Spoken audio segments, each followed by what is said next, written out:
Denise Cardoso. Em nome dela, nós agradecemos a presença de todos os juízes de direito, também agradecemos a presença dos servidores e especialmente das palestrantes convidadas, a pós-doutora Cláudia Marques e a doutora Clarissa Costa de Lima. Muito obrigado pela gentileza. E para dar as boas-vindas a todos nesta atividade, tem a palavra o diretor da ESJUDE, desembargador Roberto Barros.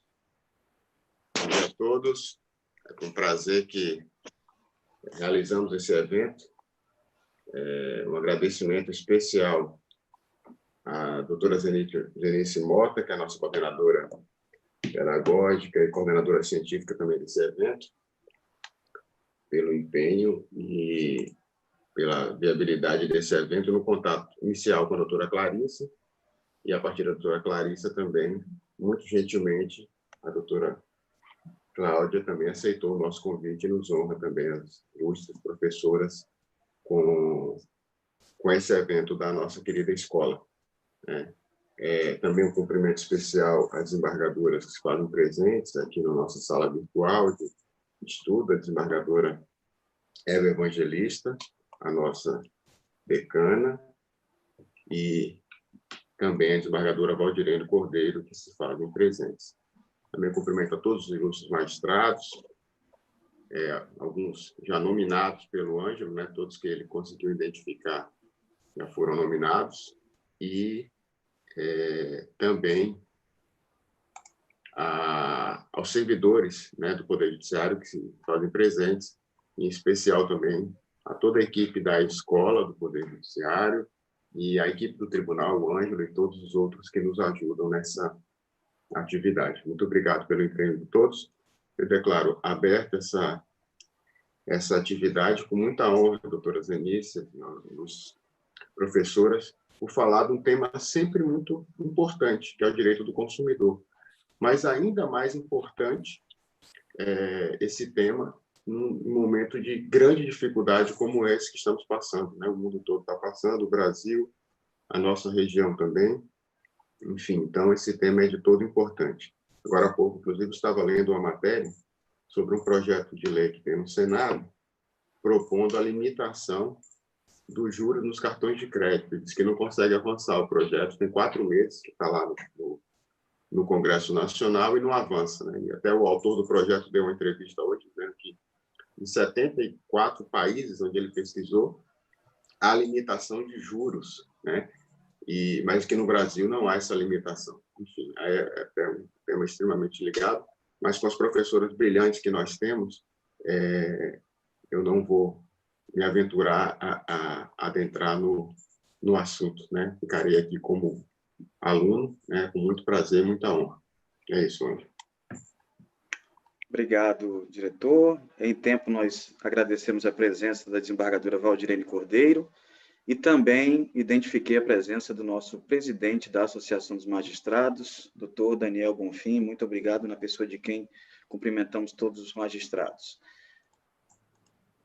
Eu também esteja, cumprimento aí ao doutor Daniel e em seu nome cumprimento todos os ilustres magistrados e magistradas.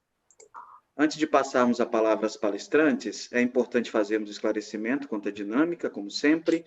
A sala está sendo organizada pela equipe da ESJUDE no formato webinário, por esta razão, áudios dos participantes estão fechados. Desta forma, a interação, perguntas e comentários devem ser feitos exclusivamente pelo bate-papo, pelo chat, onde a servidora Raquel Moreira estará fazendo a mediação e a ligação com as palestrantes. Eventualmente, a depender do tempo e da dinâmica, podem ser abertas também a perguntas por áudio, mas inicialmente seriam via chat. Bem, a professora PhD Cláudia Lima Marques é pós-doutora e doutora pela Universidade de Heidelberg e mestra em Direito Civil e Direito Internacional Privado pela Universidade de Tübingen, especialista em Direito Comunitário Europeu pela Universidade de Saar e doutora honoris causa pela Universidade de Savoie-Mont-Blanc e Giessen. Por sua vez, Clarissa Costa de Lima é doutora e mestre em Direito Privado pela Universidade Federal do Rio Grande do Sul e especialista em Direito Francês e Europeu dos Contratos pela Universidade de Savoie, além de especialista em Direito do Consumidor pela Universidade de Coimbra. Espero não ter errado nenhuma pronúncia. Então, sem mais, passamos a palavra às nossas palestrantes, pós-doutora Cláudia Marques e doutora Clarissa Lima. Fiquem à vontade. Bem, eu gostaria muito de agradecer a honra, o convite da doutora Zenice Cardoso, que representa tão bem as mulheres magistradas, não é?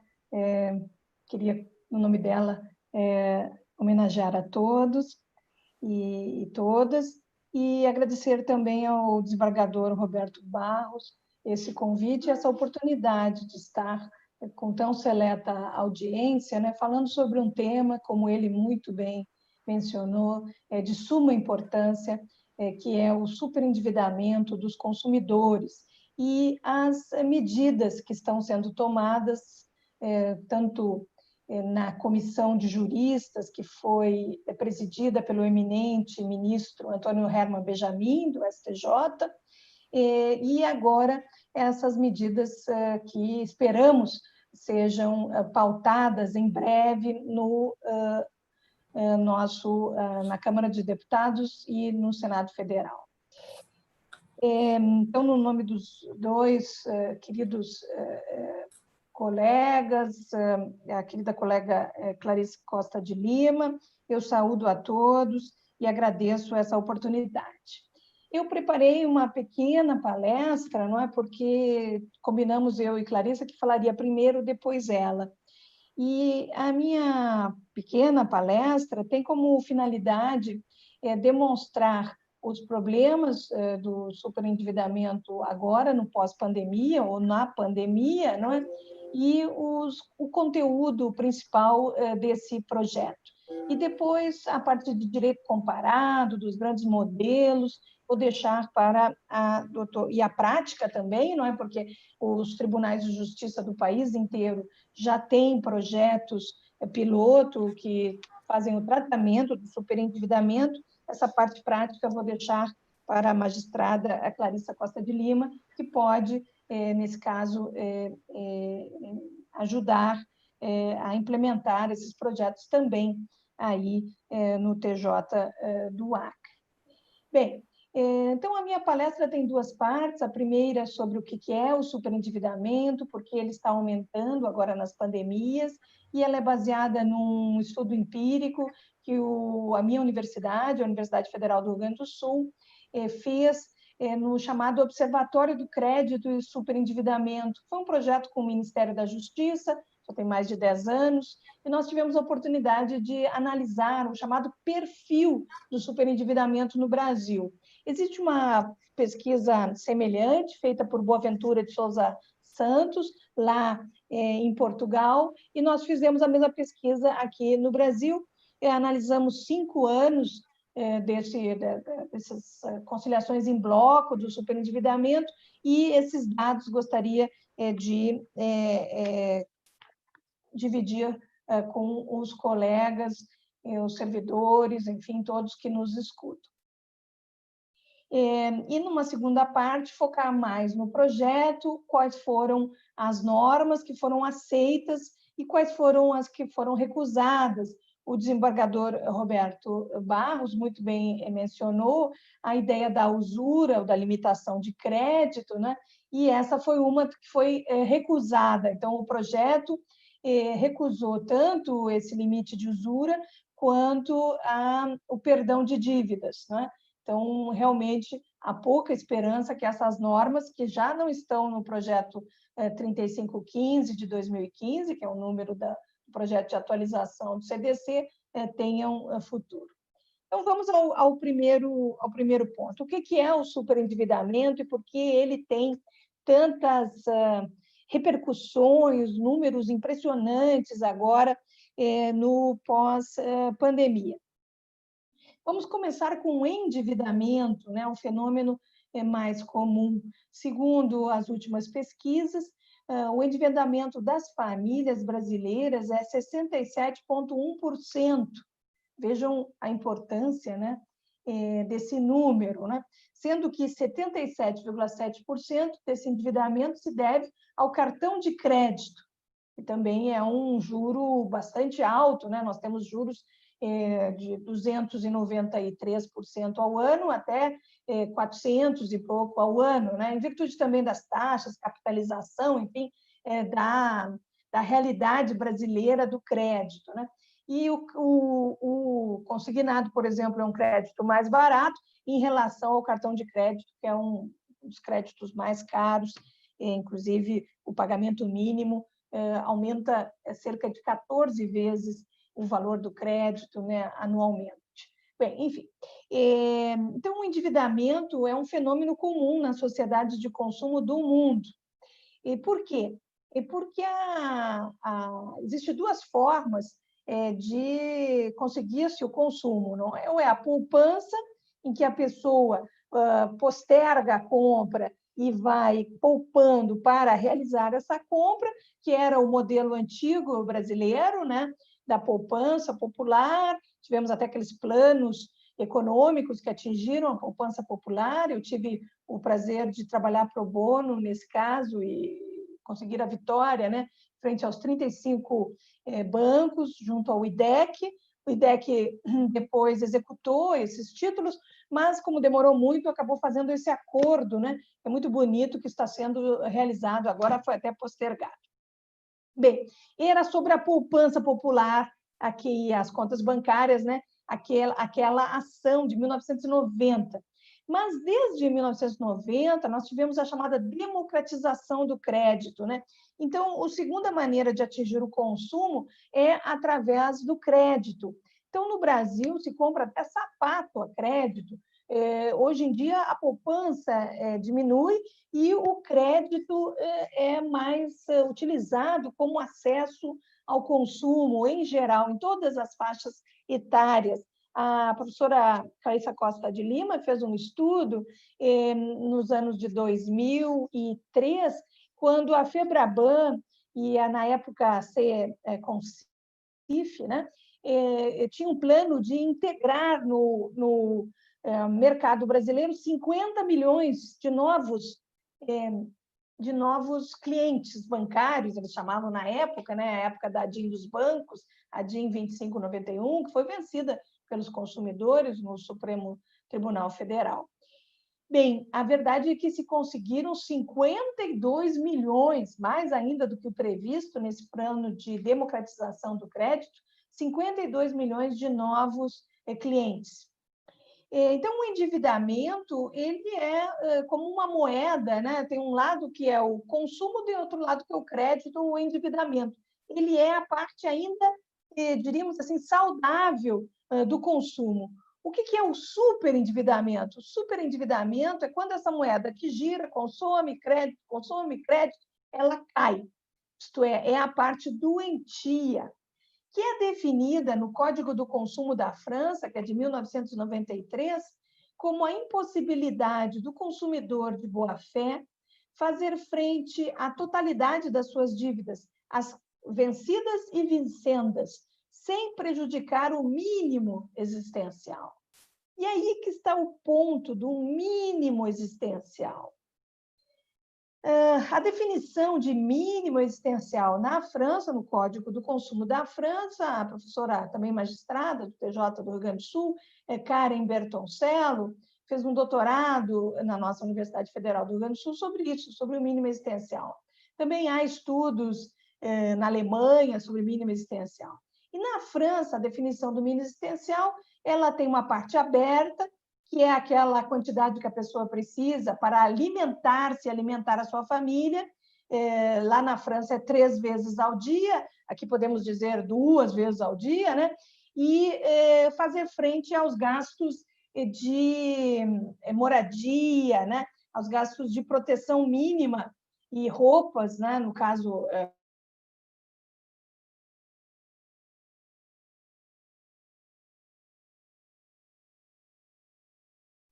Desculpe, eu fui emudecida aqui, não sei se pegaram essa parte, que o mínimo existencial ele é difícil de ser definido, né? E ele é que é a parte importante da definição de superendividamento. Na França, ele é considerado a parte, vamos dizer, que seria uma cláusula geral, né? Tudo que a pessoa necessita para manter a dignidade, a alimentação e a moradia, pelo menos, né? E as roupas suas e de sua família. E depois tem uma parte que vai por faixas de salário, né? E na França, o mínimo existencial tem a ver com o salário mínimo, né? Que é considerado o mínimo existencial. No Brasil, nós temos uma outra visão, não é? Porque permitimos, na França, inclusive, é proibido o crédito consignado ao salário mínimo, porque é o mínimo existencial. Aqui no Brasil, nós não temos esse tipo de limite, então, podemos utilizar como uma espécie de indicação do que é o mínimo existencial, o Corona Voucher, né? A ajuda emergencial, que foi de R$600, é uma ótima indicação, que é do mínimo, né? Vamos imaginar que o mínimo seja R$1.000, 60% do salário mínimo seria o mínimo existencial, né? E os outros 35%, né? Até 40%, seria a faixa que pode ser utilizada para pagamento das dívidas. Então, o superendividamento, na verdade, é uma cláusula geral, é uma definição aberta, né? Que preserva a dignidade da pessoa humana. Bem, o Brasil tem alguns dados importantes agora na pandemia, algumas estatísticas saíram, já mencionei a pesquisa PEIC, né, da CNC, mas também houve uma pesquisa nova da Serasa, Cadim e SPC, que são os bancos de dados negativos, né, do Brasil, que são indicação muito forte dos superendividados. E é impressionante os números, né, não vou trazer, mas de maio a junho, quadruplicou o número de pessoas com nome sujo no Brasil. O Instituto Locomotiva fez uma pesquisa em maio, quer dizer, no início ainda da pandemia, e 91 milhões de brasileiros não pagaram uma das suas contas. Então, vejam, a Tênue, o IDEC, né, calcula que metade desses 67,1% de endividados é superendividado.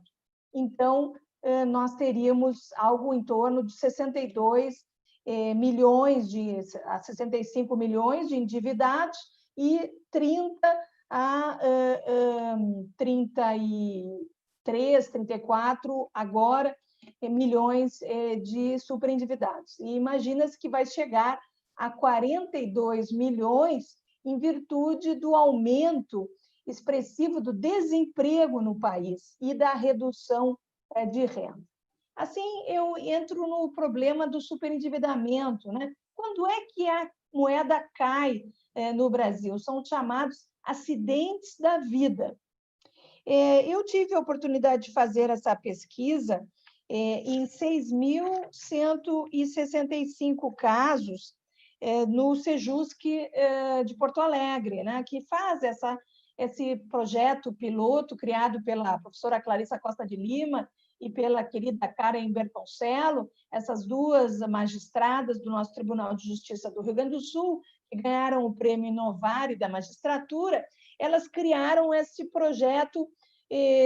Quando eu fazia a pesquisa sobre o perfil do superendividado, né, no Rio Grande do Sul, se observou que não havia saída em bloco para as pessoas, né? Havia as revisionais, que são ações individuais, havia ações civis coletivas, mas o projeto, o modelo francês, que depois a Clarissa vai explicar em detalhes, ele é de uma audiência comum de todos os devedores com o credor, com o consumidor. E por que essa audiência é tão importante? Não é? Porque essa audiência que elas, em virtude da ausência da lei, né, e do princípio da boa-fé, criaram como forma de conciliação em bloco. Por que é tão importante? Porque é a única maneira de preservar o mínimo existencial. Vamos comparar com as revisionais, que praticamente só postergam o pagamento, né? Não resolvem o problema da dívida, ou com os feirões de dívidas, né, em que as pessoas vão e conversam com cada um dos seus credores. Não é feito essa audiência em bloco. Então, para realmente esse modelo que foi criado pela magistrada Clarissa Costa de Lima e Karen Bertoncello é o mais efetivo, porque é um modelo que ocorre internacionalmente. Então, esse modelo já ocorre no Brasil, no Tribunal de Justiça do Rio Grande do Sul, depois ela vai dar detalhes da autorização que está nas normas do Tribunal de Justiça, né, para uma conciliação em bloco. Ela não é individual, ela é todo mundo junto. Por quê? Para poder ver que há que preservar o mínimo existencial e também para poder estabelecer a boa-fé daquele que quer pagar, porque qualquer um dos credores pode alegar eventual fraude, né, eventual má-fé. Ao contrário, não se alega. Por quê? Porque a pessoa quer pagar. É um plano de pagamento que vai vamos dizer assim, renovar essas dívidas e ter um título executivo que permite, então, todos os credores se beneficiarem. Muitos deles já não estavam mais recebendo, só recebiam os bancos, os que tinham consignado, etc., né? A maioria já não estava mais recebendo, permite a todos receberem numa conciliação em bloco muito efetiva. Muito efetiva, peço desculpas. Bem, então, a nossa pesquisa demonstrou que esses 6 mil consumidores beneficiam 16 mil credores, para ser exata, 15.942 credores. Então, veja que bonito, né? 6 mil, 16 mil, 3 vezes. Realmente muito importante a repercussão, vamos dizer, dessas dívidas perdidas. Outros dados importantes quanto à faixa das pessoas, né? 76,4% tentaram renegociar com os fornecedores e não conseguiram. E por quê? Porque 81,7% ganham de 1 a 3 salários mínimos. Então, veja, de 1 a 3 salários mínimos, o mínimo existencial e a parte que eles podem comprometer com a dívida, né, é muito pequena. E, geralmente, 18,5% eram maiores de 60 anos e 1% eram maiores de 80 anos. E, nesse caso dos idosos, todos eram créditos consignados. Então, é bastante difícil revisar ou modificar créditos consignados, às vezes de longa duração, até 98 meses, né? Então, realmente, 5 anos, é bem difícil da pessoa ter disponibilidade para fazer planos de pagamento. E 93,8%, se a gente aumentar para 1 a 5 salários mínimos, 93,8% ganhavam de 1 a 3 a 5 salários mínimos. Então, realmente, uma faixa etária de vamos dizer, uma classe média, né? Média, e com pouca educação financeira, com muitos idosos, né? E portanto, muitos créditos consignados, principalmente nos que são servidores públicos, né? Geralmente são créditos consignados de difícil renegociação. E quanto à faixa mais alta, de 10 salários mínimos para cima, apenas 1,2% recebia mais de 10 salários mínimos. E 20 salários mínimos era 0,02%. Então, vejam que o superendividamento como fenômeno social, né, e aqui está a contribuição da academia a esse estudo, né, é um fenômeno que ataca faixas de renda muito reduzidas e um grande número de desempregados. Então, vamos ver quais foram as causas desses 6 mil consumidores para sofrer esse problema do superendividamento, né? Quais foram os acidentes de vida, como dizem os franceses. 26,5% foi redução de renda.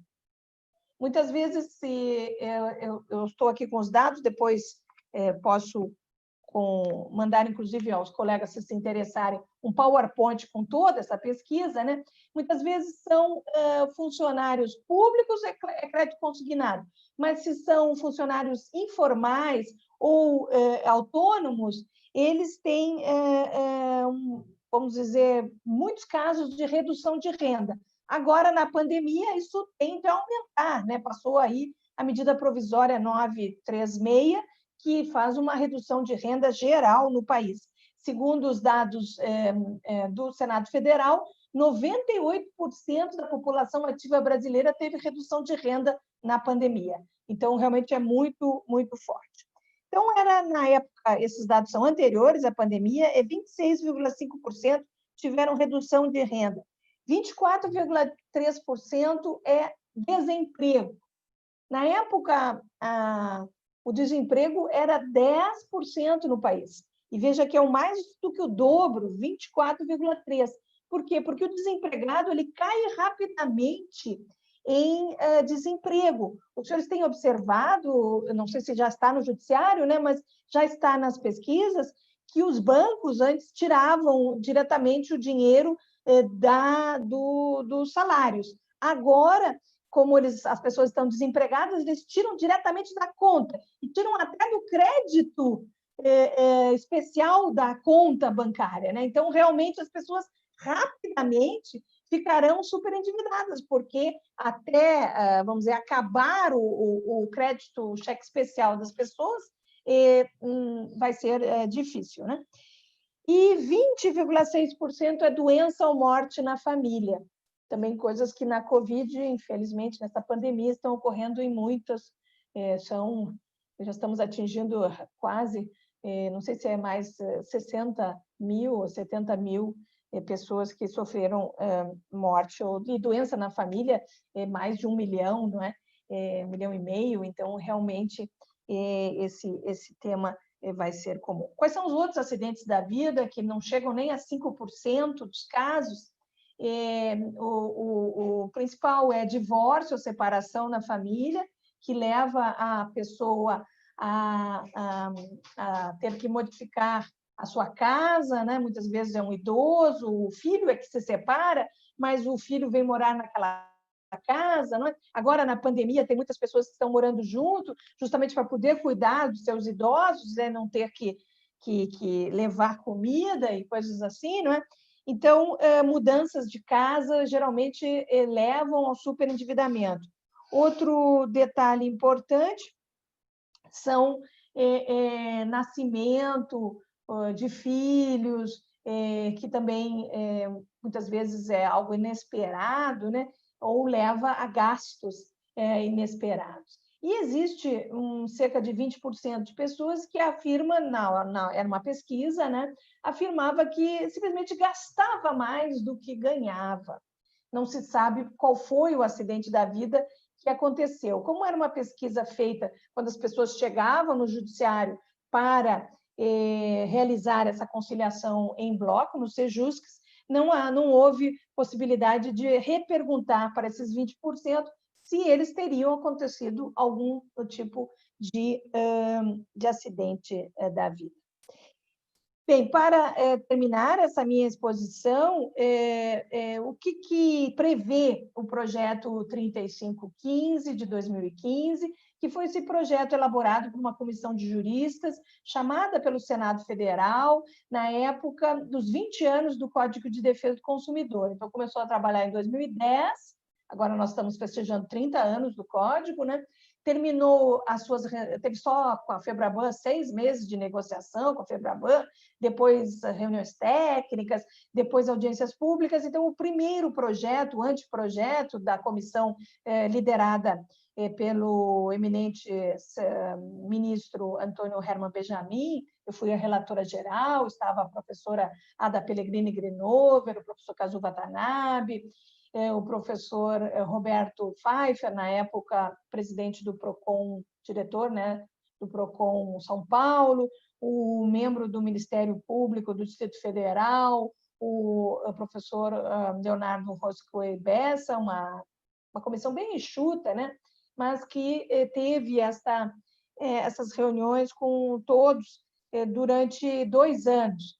E, então, em 2012, saiu o primeiro projeto, esse levou o nome PLS 283 de 2012, e foi aprovado por unanimidade no Senado Federal em 2015 e recebe o nome agora 3515 de 2015 na Câmara de Deputados. Mas ficou parado por muito tempo, né? O eminente diretor, desembargador Roberto Barros, né, aí da escola, ele mencionava que esses projetos mais sociais e muitas vezes envolvendo interesses bancários, eles tendem a ficar parados, dormindo em berço esplêndido, né, no parlamento brasileiro. Foi só no ano passado que uma comissão especial foi chamada, em virtude quero fazer uma homenagem dos esforços do senador Rodrigo Cunha, do Alagoas, e nessa comissão especial, que é presidida pela eminente deputada Mariana Carvalho, e com o relator geral, o eminente deputado Franco Cartafina, de Minas Gerais, não é? Ali está, e faria uma homenagem à deputada perpétua aí do Acre, né, que tem tido uma excelente atuação, inclusive é uma das deputadas e líder de partido que pede a urgência desse projeto. Mas esse projeto ficou vamos dizer, passou por comissões, foram retiradas todas as menções a idosos, analfabetos, a parte social do projeto, mas agora ele está num texto de consenso, tanto com o governo, com a Senacom, já com apoio da Associação de Magistrados do Brasil, a AMB, o FONAGE, o FONAMEC, enfim, vários órgãos, o MPCOM, todo o Sistema Nacional de Defesa do Consumidor, os PROCONs Brasil, e com apoio, inclusive, do Banco do Brasil, de várias, da Ordem dos Economistas do Brasil. Então, ele conseguiu um termo de consenso. Rapidamente, para não tirar todo o tempo dessa nossa reunião, o que ele prevê? Ele tem 2 capítulos. O primeiro capítulo é sobre a prevenção, como se fosse uma espécie assim, de vacina do superendividamento, né? Aprendendo das melhores práticas do direito comparado, isto é tentando mudar essa chamada cultura da dívida, né? Eu vou dar uns exemplos. No Brasil, os intermediários do crédito, os pastinhas, os agentes bancários, né? Eles ganham por cliente, a comissão, né? É por cliente. E nos outros países de crédito mais responsável, eles ganham pelo pagamento. Não é na hora que ele ganha, é só quando o cliente começa a pagar é que ele vai receber. Por quê? Porque é a ideia da cultura do pagamento e não a cultura da dívida, que vai atrair, assediar, né, idosos, funcionários públicos, né? Nós fizemos uma pesquisa aqui nas universidades federais e o nível de endividamento dos nossos funcionários públicos nas universidades federais é enorme, em virtude desse assédio, né? O Brasil é um dos poucos países no mundo que você vai numa ATM e a primeira coisa que ela quer é oferecer um crédito para a pessoa. Não, crédito é um contrato perigoso, é um contrato sentimental, né? Então, a pessoa tem que refletir, ele é um pouco irracional o contrato de crédito, né? Então, não pode ser tão facilitado assim. Bem, então, tem que prevenir o superendividamento, e ali existem várias medidas interessantes, inclusive o vínculo do contrato de crédito de consumo, né, que é o contrato principal, com o contrato acessório de crédito, a atuação ex officio, superando a súmula 381, enfim, e vários belíssimos artigos e que eu vou deixar para a professora Clarissa comentar. E quero apresentar os 3 artigos sobre tratamento. É muito enxuto, muito bem redigido esses 3 artigos, eles definem o que é superendividamento, eles esclarecem que apenas o superendividado de boa-fé e que não tem nenhum contrato fraudulento ou sem, vamos dizer, a intenção de pagar, que pode se beneficiar desse sistema, mas cria um sistema de conciliação para o extrajudicial em bloco com todos os credores. E aí esse é um momento máximo em que esse modelo que já existe no país, no Paraná, em São Paulo, em tantos lugares, vai ser reproduzido em lei. O segundo artigo é abrindo esse projeto, já que é uma conciliação e parajudicial, para o Sistema Nacional de Defesa do Consumidor. Então, a Defensoria Pública do Rio de Janeiro já faz isso há mais de 10 anos, o Procon São Paulo, em convênio com o Tribunal de Justiça de São Paulo, faz isso há mais de 9 anos, com muito sucesso. E esses projetos têm que ser incentivados, porque a ideia atual, né, do Código de Processo Civil, inclusive, é de uma conciliação, de aumentar a conciliação e de não levar tantas causas para o judiciário, que também é uma coisa bastante importante, ainda mais no pós-pandemia, em que aí realmente vai haver uma pandemia de ações, né? Então, esse é o cerne do projeto. E o último artigo é, no caso, nós estudamos, e 20% tem 80% de sucesso essa conciliação em bloco, que não tem nem previsão legal, é toda baseada na boa-fé, no princípio chamado da exceção da ruína, isto é, se eu sou um credor de boa-fé, eu não posso levar, e sei que o meu superendividado está na ruína, né?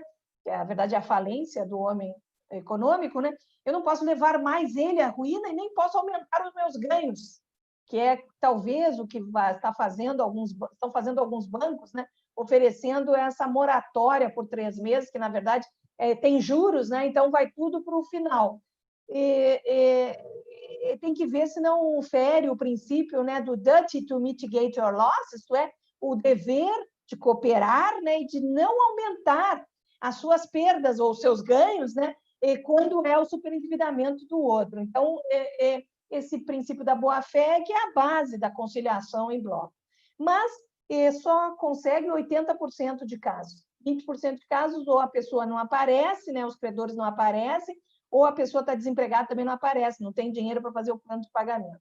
O projeto não tem nenhum perdão de dívidas, então não há incentivo, né, a nenhum tipo de moral hazard, quer dizer, que é a pessoa se aproveitar do sistema, é para pagar mesmo. Só que é importante, quando há o título executivo, quer dizer, foi feita a conciliação, tira o nome dos bancos de dados negativos, né?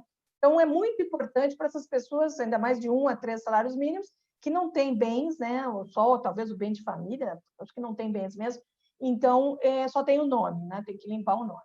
Mas esse último artigo é, então, um plano compulsório judicial, é um processo. Um processo em que o magistrado, obviamente, vai rever como foi feito a contratação, se houve assédio de consumo, se houve algum tipo de mal informação, se houve falha nos deveres de boa-fé, né? De informar, de cuidar com a imagem do outro, né? E de cooperar justamente na tentativa de renegociação, que é a primeira coisa a fazer, né, dessas dívidas. Vai ver também as cláusulas eventualmente abusivas. Eu sei que hoje em dia a jurisprudência vê poucas cláusulas abusivas nos bancos, e nem mesmo os juros são muito abusivos, nem capitalização, eu não sei se já é diária, mas a semanal já é permitida. Então, imagino que são poucas as possibilidades de identificar cláusulas abusivas, mas, de qualquer maneira, fará essa revisão dos contratos e estabelecerá um plano judicial compulsório.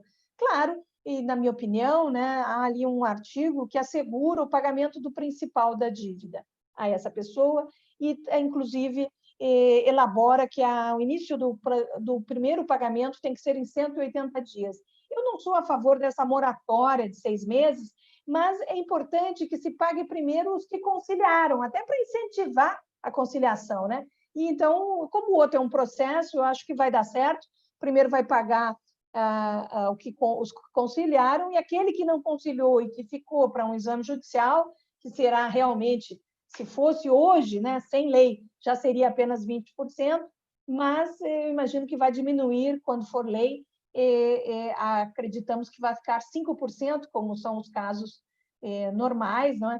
E esses 5% aí vai depender muito, né? Como já foi calculado o mínimo existencial na conciliação, é só ver o que vai sobrar ainda desse e colocar ali no plano. Então, realmente, essa é a novidade, uma novidade importante também para a magistratura, né? Porque a magistratura vai conseguir diminuir o número de revisionais que vão ser intentadas pelos advogados, porque não há muita coisa a fazer.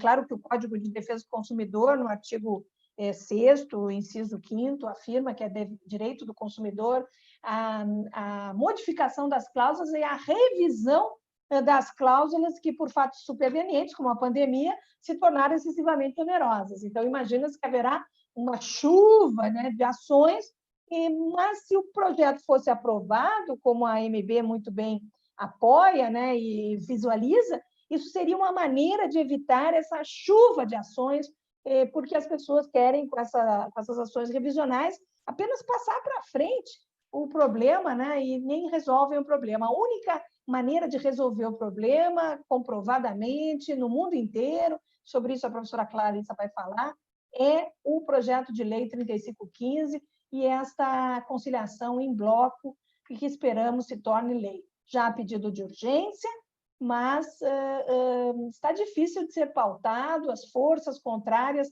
parecem mais importantes, e por isso pediria a todos, aqueles que apoiam o projeto e a toda a magistratura, né, que manifeste-se frente aos seus deputados para que isso seja pautado e aprovado rapidamente. A maioria já foi feita, o consenso já foi feito, o que falta é a oportunidade política e que isso só virá com muita pressão. O Brasilcom lançou uma hashtag, que é a hashtag aprova PL 3515, e ela já está subindo aí em todas as redes sociais, mas é difícil, é uma luta bem, eu diria assim, quase de Sísifo, mas eu acredito que com a boa vontade, boa fé, inclusive dos credores, né? Porque a Ordem dos Economistas do Brasil calculou que esse projeto trará para a economia brasileira 555 bilhões de reais. E como? Só através do mínimo existencial, que as pessoas vão poder voltar a comprar, serão reincluídas na sociedade brasileira, né? Então, vamos ver se esses 42 milhões conseguem entrar de novo na sociedade de consumo brasileira. Eu agradeço muito essa oportunidade e a gentileza dos senhores me escutarem. Muito obrigada.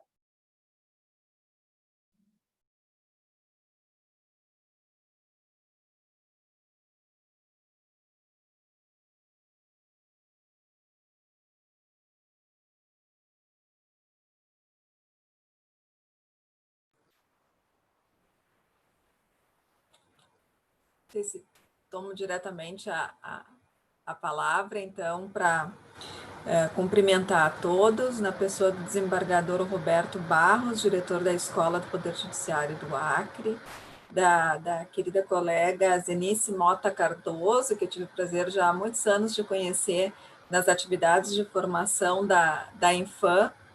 Fico feliz de saber que é coordenadora científica aí da escola. Nós temos ao longo desses anos trocado algumas figurinhas, enfim, em torno desse tema do consumidor que nos apaixona, e é com muita satisfação, apesar de não poder estar aí pessoalmente, que já tinha sido transmitido o convite pela Zenice, não foi possível, mas a tecnologia, enfim, nos possibilitou que a gente tenha esse debate tão relevante agora no momento momento dessa pandemia, né? Cumprimento também a todos os servidores que estão presentes. Bom, depois da fala da professora Cláudia, sempre fica mais difícil a gente continuar, não é? Mas a professora Cláudia também foi minha orientadora no mestrado e no doutorado da Universidade Federal do Rio Grande do Sul, e foi a partir dos estudos dela, então, que nós começamos a trabalhar com esse tema do superendividamento, né? Na verdade, foi o despertar para o tema no Brasil foi a partir dessa pesquisa empírica que a professora Cláudia mencionou, né? Porque isso ocorreu mais ou menos no ano de 2003, quando nem se falava em superendividamento no Brasil. Muito embora a gente já sentisse, a partir dos casos práticos, nas varas onde a gente atuava, que nós tínhamos, sim, pessoas que estavam excessivamente endividadas, né?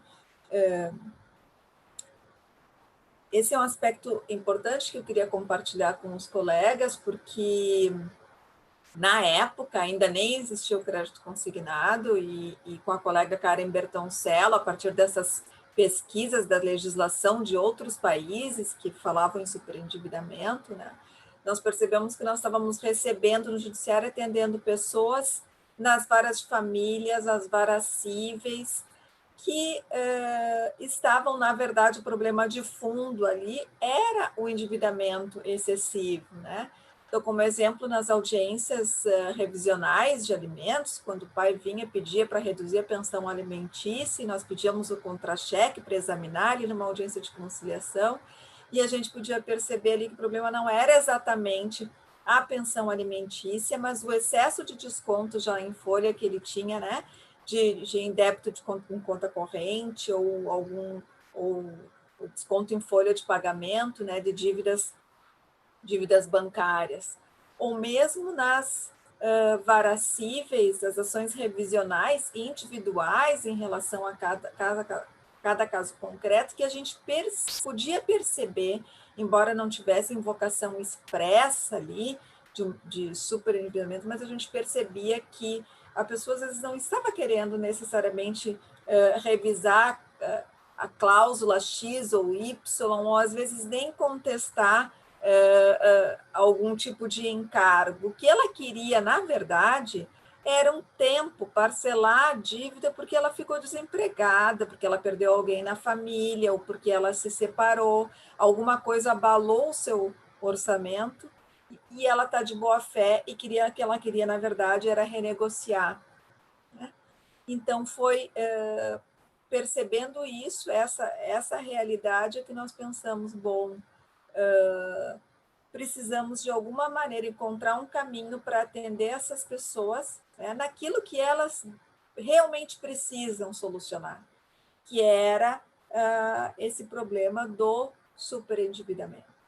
Na época, a pesquisa empírica, os dados ajudaram muito a trazer à tona essa questão, bom, o que é superendividamento, por que ele existe, nós já temos brasileiros superendividados sim, quais são as consequências que isso acarreta, mostrar que as pessoas, na sua maioria, os dados mostraram, eram pessoas de boa fé, quer dizer, que não tinham contratado crédito porque não queriam, sem o desejo de pagar, né? Mas que depois sofreram, como a professora Cláudia mencionou, um acidente da vida.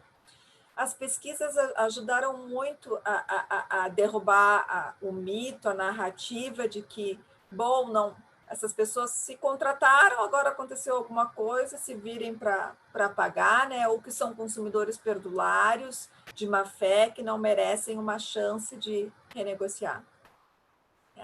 Então, acho que ao longo dos anos a gente viu essa narrativa, pelos próprios dados de mercado aí, se desfazer. Né? E, infelizmente, nós chegamos no momento de pandemia, estamos vivendo uma situação sem precedentes tão trágica, né? E aí que ilumina um problema de grave que já existia no Brasil, né? A professora mencionou aí 60 milhões de pessoas endividadas, 30 milhões de superendividados, equivalente à população da Itália quando a pandemia chega no Brasil. Né? Situação que vai piorar muito, porque, infelizmente, nesse período nós já temos 8 milhões de contratos de trabalho suspensos, pessoas com renda reduzida que não sei se vão voltar, né, a esse posto de trabalho, enfim, mais de 1 milhão de contratos de trabalho de pessoas demitidas nesse período. Né? Então, acho que a pandemia, ela, usando uma expressão do Boaventura de Souza Santos, no livro recente dele, A Cruel Pedagogia do Vírus, é a claridade pandêmica, né? Que hoje fica difícil negar toda essa população de endividados e negar que eles precisam de ajuda para resgatar a dignidade e de que a economia no pós-pandemia também vai precisar dele, porque as famílias brasileiras são responsáveis por mais de 60% do PIB brasileiro. Então, como a professora disse, o PL 3515, ele traz instrumentos de prevenção, que são focados na informação, no conselho, no crédito responsável, e ele traz o tratamento, que são as audiências de conciliação em bloco. Uso muita expressão que ex-presidente do Brasilcom, Roberto Pfeiffer, com a professora Cláudia, usaram num artigo, que o PL 3515 por isso, então, é a vacina e o remédio, né, para o superendividamento. Mas, no que diz respeito ao remédio, então, as audiências de conciliação em bloco, como foi dito aqui, nós pensamos nessas audiências coletivas justamente para não privilegiar, né, o credor mais rápido ou mais esperto, para que a gente conseguisse estruturar um plano conjunto de pagamento com o maior número possível de credores do devedor. E sendo uma renda limitada, já muito comprometida, a gente não conseguiria fazer isso individualmente, não teríamos sucesso. Então, por isso, nós sentamos com o devedor e todos os credores numa mesma sessão de conciliação. E juntos nós construímos um plano de pagamento que permita, na medida do possível, o pagamento, o escalonamento no tempo, com o pagamento do maior número possível desses credores. E também é só de modo conjunto que a gente vai conseguir preservar o mínimo existencial dessa pessoa que já está super endividada, não é? Então, vejam bem, alguém que a gente recebe, que ganha, por exemplo, tem uma renda disponível, como já atendemos, de R$200, né? Às vezes, é que eles dizem que é o que me sobra no mês e eu tenho 5 credores. Se eu fizesse audiências individuais, quando eu fizesse a primeira, né, recebesse o primeiro credor, provavelmente os R$200 iriam só nesse primeiro acordo, né? A ideia aqui não é a ideia de uma recuperação judicial, como nos sistemas de direito comparado, em que a gente tenta proteger a dignidade do consumidor ao mínimo existencial e estabelecer uma solidariedade entre os credores no sentido de parcelamento do valor total dessa dívida. Bem, o PL, ele acolheu todas as pesquisas que foram feitas de direito comparado, né? E essa experiência brasileira, que já existe em outros tribunais, é feita em São Paulo, no Paraná, na Bahia, Pernambuco também, enfim, e que tem como inspiração aí um modelo francês de tratamento de superendividamento. Na França, o modelo é bifásico, eles também têm uma fase de uma primeira tentativa de conciliação, que lá não é feita no judiciário, é feita numa comissão administrativa, que é composta por representantes de Associação dos Consumidores, pelo Banco da França, por assistente social, uma comissão interdisciplinar que faz essa tentativa de conciliação, tá? E se inexitosa a conciliação, esta comissão administrativa aí sim encaminha, né, esse processo para o juiz do superendividamento, recomendando, inclusive, as medidas que ele poderá adotar para solucionar aquele problema. E o juiz do superendividamento, já no Poder Judiciário, aí sim, ele vai elaborar um plano de pagamento, né, que pode, no caso da França, abranger, inclusive, medidas de moratória, perdão parcial de dívidas ou perdão total nos casos mais extremados, em que os devedores não têm bens e não têm renda. Isso, assim, é um breve, que o tempo me permite aqui, um breve resumo da ideia da arquitetura, assim, do modelo francês. Né? O modelo do PL 3515, ele se inspira no modelo francês, porque ele também é bifásico, tem uma primeira fase obrigatória de conciliação e uma segunda fase que é judicial. Mas ele é adequado à realidade brasileira, a essas experiências que eu contei que a gente já faz aqui nos tribunais e que algumas defensorias, né, e PROCONs já fazem também. O que nos diferencia aqui? Bom, aqui essas conciliações, nós não temos as comissões administrativas e também não temos lei obrigando as conciliações. Então, as conciliações por hora, elas são voluntárias, elas estão acontecendo no judiciário, dependendo do tribunal, elas acontecem pré-processualmente no Sejusques. Há tribunais que até recentemente no Paraná faziam no juizado especial, também pré-processual, né? Em Pernambuco criaram um setor de atendimentos, o pró-endividado, específico para isso. Bom, o local, a estrutura, ela varia de acordo com a realidade de cada um. Mas o que importa é que são audiências pré-processuais, né? E, na medida possível, que sejam realizadas de forma em bloco. Né? Bom, e aí os colegas podem estar se perguntando, mas então por que o PL 3515 se elas já são feitas as conciliações? Bom, elas são feitas, mas por hora elas ainda não são obrigatórias. Né? Então, a gente convida o credor, e em muitos casos, com êxito, com sucesso, eles comparecem, né? Mas não há uma consequência para a ausência nessa audiência de conciliação, que, como eu disse, ela é uma audiência ela é pré-processual. Né?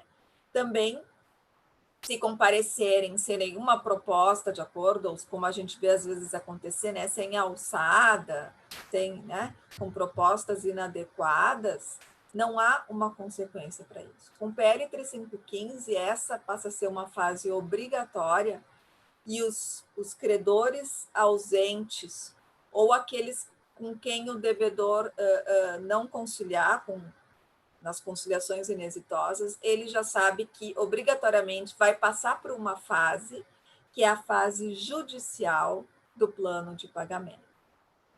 Aí não é mais a fase de conciliação, aí é o juiz que, com auxílio de um administrador, vai impor um plano que é coercitivo, que pode abranger medidas de parcelamento, mas também medidas com redução de encargos, né?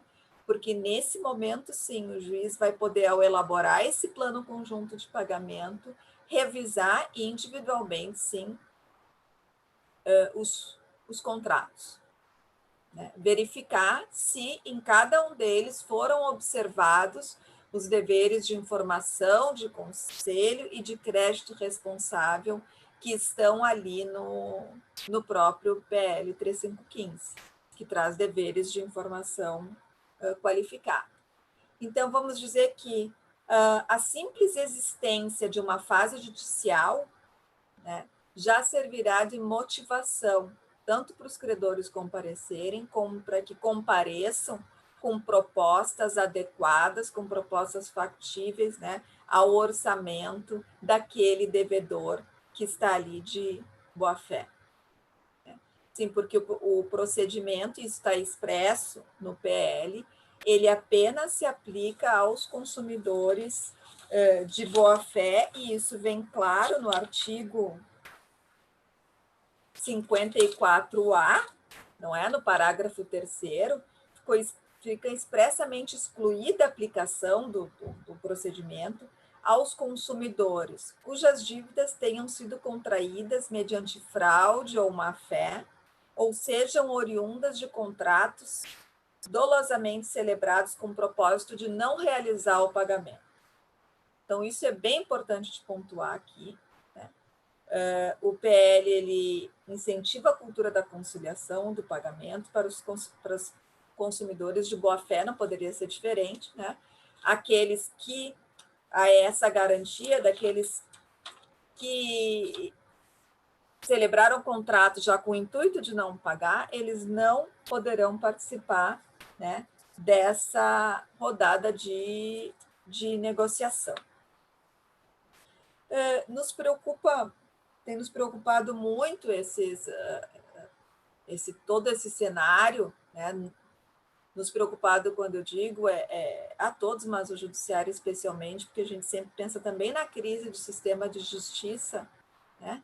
Para atender, imagino, se não tivermos aprovado o PL, muitas demandas de massa, né? Eu acho, dos contratos que, infelizmente, vão restar descumpridos por muitas pessoas que perderam emprego ou renda, né?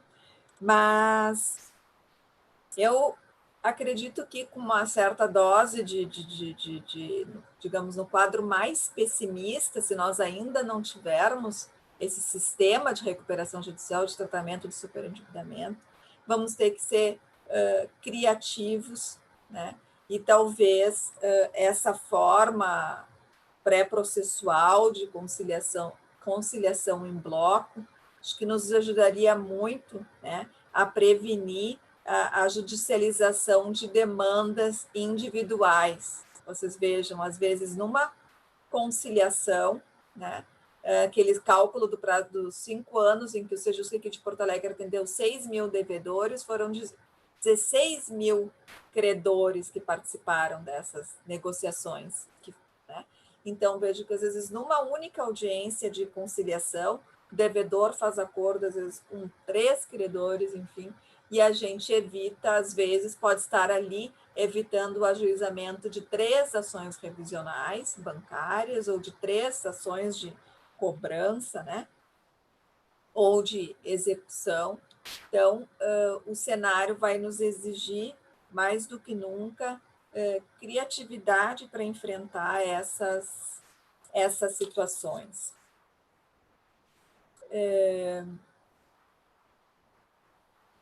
O que nos diferencia agora, que a gente descobriu nesse momento da pandemia e temos feito, por exemplo, aqui no Judiciário, me refiro aqui ao nosso tribunal, no Rio Grande do Sul, mas eu acho que Paraná também a gente está fazendo, nós seguimos atendendo, né, consumidores, fazendo essas audiências virtuais. Isso não nos impediu de seguir fazendo essas audiências, claro, com pessoas capacitadas. Nós aqui fazemos uma capacitação específica dos conciliadores e mediadores que fazem essas rodadas de negociação coletiva, porque a gente está tratando aqui não só de dívidas, não é um problema só econômico, né? Mas um problema que está ligado à dignidade, um problema que traz situações delicadas, familiares, repercussões, enfim, na dignidade das pessoas, naquilo que elas têm, né, de mais sagrado, no nome, enfim. Então, eles recebem toda uma capacitação específica para atender essas pessoas. É claro que o atendimento, nós não podemos esquecer da exclusão digital, né, que é um problema ainda brasileiro. Então, muitas dessas pessoas que nós atendemos aqui, que é o maior perfil, né, 80% dos que nós atendemos aqui são de 1 a 2 salários mínimos, ainda não têm acesso à internet, ou se tem, às vezes é por meio do telefone celular, né, e às vezes com aqueles contratos com franquias bastante limitadas. Então, realmente, essas pessoas, elas estão, neste momento, com um acesso limitado. Mas algumas experiências estão sendo agora que nos vão fazer, estamos pensando já no depois, que vai nos permitir aperfeiçoar essa modalidade de conciliação e que nós vamos conseguir fazer, eu acho, disponibilizar para essas pessoas um local no fórum, né, devidamente aparelhado, alguém vai atender essas pessoas, os mais vulneráveis, e com os credores, né, nós vamos conseguir reunir os credores por meio virtual. Isso foi um aprendizado realmente, porque alguns tribunais ou colegas dizem, olha, é muito difícil fazer essa audiência, que é o grande segredo, né? simultânea, em bloco, com todos os credores ao mesmo tempo, porque tem um preposto que vem de São Paulo, porque tem outro que vem de não sei onde, como é que eu vou reunir eles? Bom, digamos, esse foi um aprendizado doloroso agora, é verdade, mas que vai nos servir, então, para aperfeiçoar esses atendimentos. A pessoa vulnerável ela pode estar no ambiente do fórum, ali com o nosso servidor, e nós virtualmente nos reunirmos, então, com o restante dos credores dele. Isso é perfeitamente possível, já está sendo, já estamos fazendo, né? Isso.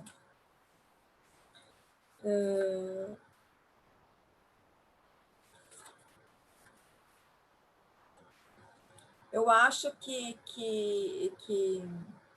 meio para mim me encaminhar para o encerramento e depois ficar disponível para as pessoas, que nós temos ferramentas, não são as ideais, mas nós já mostramos, enfim, temos números que nós conseguimos atender, que nós vamos atender essas pessoas, e tenho me preocupado que nos últimos tempos, aí às vezes a preocupação, claro, com as demandas em massa, que é extremamente justificável, mas que no caso da pandemia vai nos exigir um olhar, nós magistrados, né? Eu acho que um olhar mais sensível, atento, para que, se revisionais em massa vierem, enfim, a gente olhe aí com uma outra lente, né? De, às vezes, inadimplementos, às vezes situações de superendividamentos que foram decorrentes dessa situação da pandemia. E isso vai nos exigir que a gente trate, se isso acontecer, das revisionais de uma outra maneira, porque não serão demandas, como a gente viu acontecer em alguns casos no tempo passado, às vezes, como se pode dizer, às vezes demandas artificiais, né? Mas nesse caso serão demandas resultantes de um contexto de empobrecimento que vai estar extremamente ligada à subsistência e à cidadania das pessoas. Então, isso vai nos exigir que a gente, em cada ação, verifique, investigue quem é esse endividado, quanto ele ganha, quem mais contribui para o orçamento dele, como é que se deu a contratação daquele crédito, se ele é um idoso que foi assediado em casa pelo telefone, se ele recebeu as informações, né, que ele tinha que ter recebido, se foi deixado a ele um prazo para refletir, se pediram dele o comprovante de renda, se examinaram a capacidade de reembolso antes, ou se ele confiou, caiu na conversa ali de um preposto, né? Qual foi a causa da dívida dele, enfim. Vai ser um trabalho, é verdade, é um trabalho artesanal, que vai exigir de nós, magistrados, mesmo às vezes mergulhados no universo de milhares de ações, mas vai exigir uma análise caso a caso para conseguir fazer aí justiça com uma situação tão delicada, que eu acho que realmente é uma chaga hoje na sociedade de consumo, porque o endividamento, como a professora mencionou, é saudável, mas o superendividamento, ele exclui essas pessoas do mercado de consumo, exclui do mercado de trabalho, porque as pessoas que ficaram devendo, que nos relatam, né, que estão devendo porque perderam um emprego e não conseguiram manter em dia as contas, depois elas têm muita dificuldade de se reinserir no mercado de trabalho, nos relatando que os empregadores, eles consultam o SPC e dão preferência, né?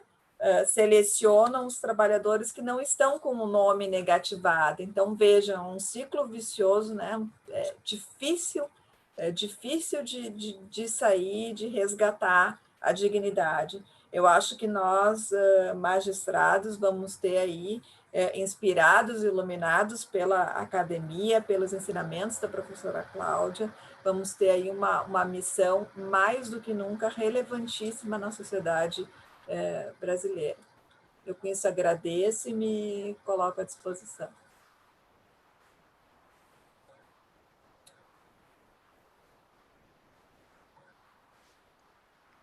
Agradecemos, então, as nossas palestrantes, a doutora Cláudia Marques, a doutora Clarissa Lima, e vamos abrir, então, para possíveis perguntas e manifestações. Eu vejo que no chat temos já aqui a primeira, da doutora Zenice Cardoso. Doutora, a senhora deseja fazer diretamente?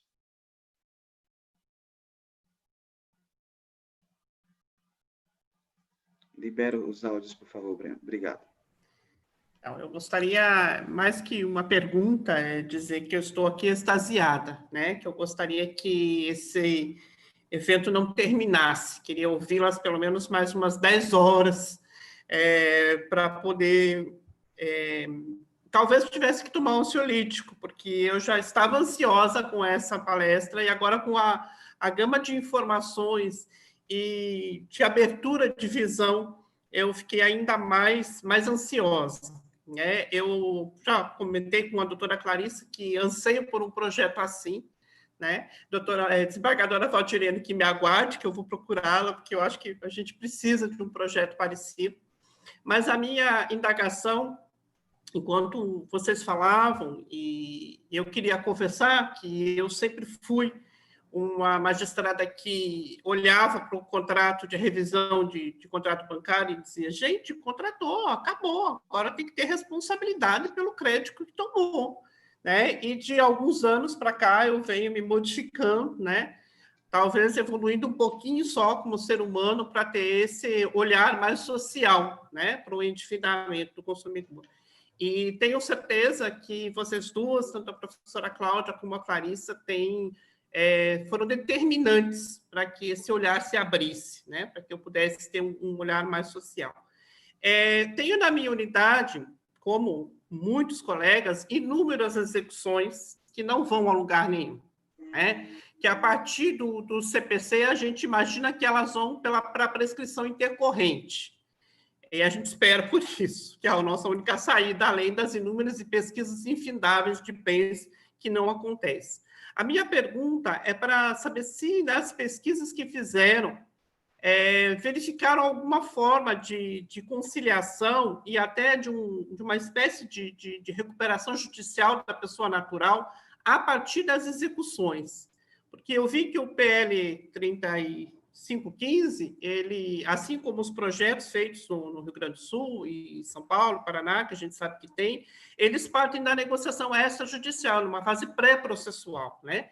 Se vocês chegaram a ver se a gente poderia, de repente, startar um processo de recuperação natural para homologar a partir das execuções que a gente tem em andamento e que a gente sabe que não chegarão a lugar nenhum, né? Principalmente no convencimento do credor de que é melhor recuperar parte do crédito do que não recuperar nada do crédito, né? Então, se vocês chegaram a conhecer algum projeto assim a partir das execuções, porque fiquei assim muito ansiosa para tentar fazer alguns experimentos, né, nas minhas execuções.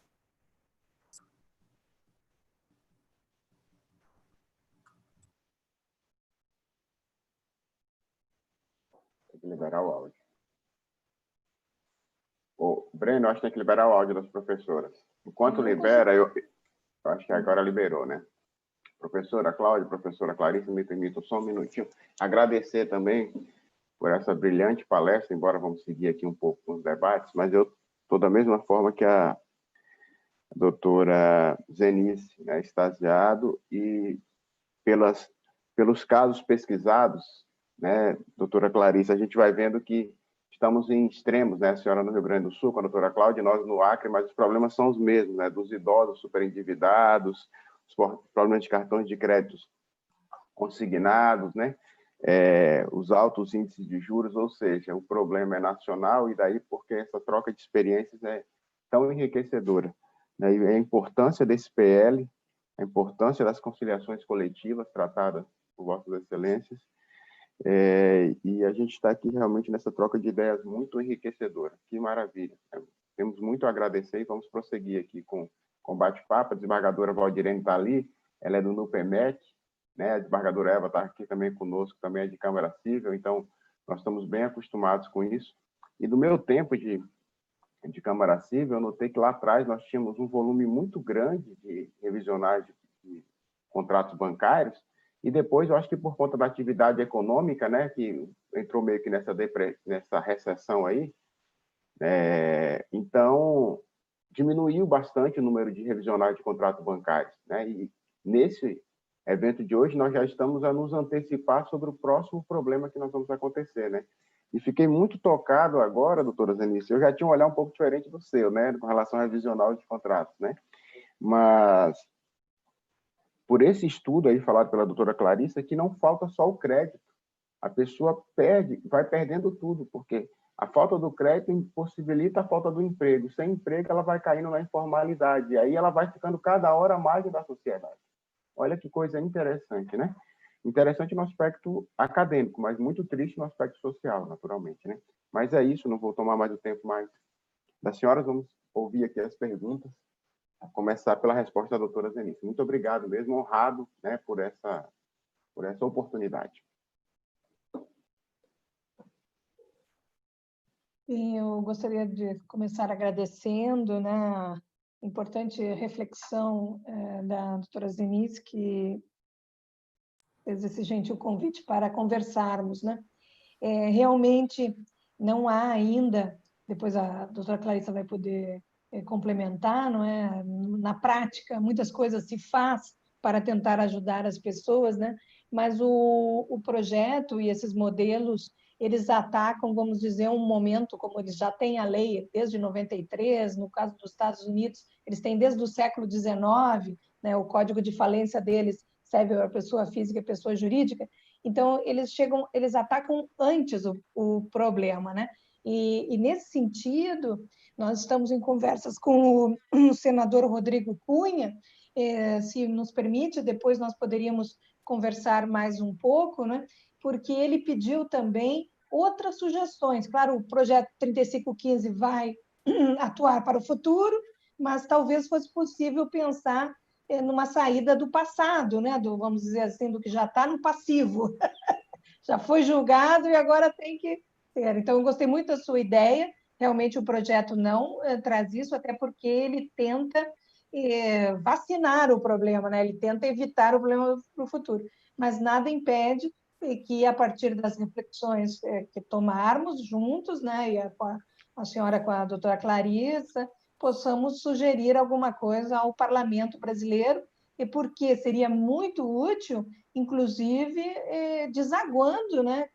Porque o que faz a pessoa? Espera chegar à prescrição, é isso que ela faz, porque não, e os credores também, né? Então, eu acho que para mudar essa cultura, né, também seria necessário um projeto semelhante. Mas só agradecer a oportunidade e dizer que, infelizmente, no PL 3515 não temos essa sugestão.